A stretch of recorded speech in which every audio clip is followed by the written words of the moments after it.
How would you change that? So I know part of that, I don't know if you have any thoughts. So changing the reward structure with HR, I don't know how much flexibility government has in being able to make the kind of changes that I think you're talking about. But how would you see this playing out, or how do you see this cultural change or cultural shift, coming about? What's it going to take to make a difference?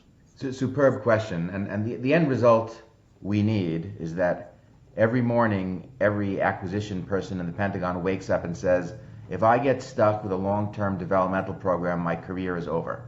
I'm screwed. I somehow have to be, incentivized and compensated for finding that newcomer, that undiscovered gem that nobody knew about. And so that's the end state that we need. Is every acquisition person in the Department of War wakes up every morning and says, "Got to buy the hottest new commercial thing. If I get scooped, if something comes out and I didn't know about it, if something comes out that leapfrogs or obsoleted what I was in the middle of buying, my career is over." So the question you're asking is, how do you implement that? Well, there's got to be the career incentive structure for raises, promotions, bonuses, all of the things that a worker gets in their job all have to be measured around those performance metrics I just stated.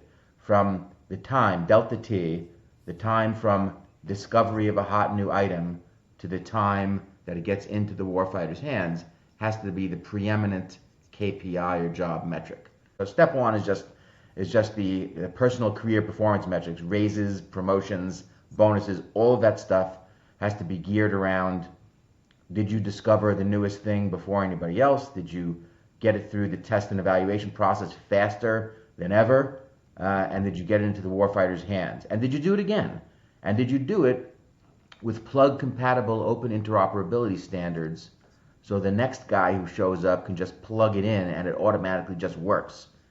And there's a marketplace of hundreds. Did I, as the government program manager, foster a marketplace of 100 competing companies that are constantly beating their brains out to leapfrog each other because they know the next proximal 90-day sale is just over the horizon, and they have the opportunity to supplant the incumbent with an innovative new thing.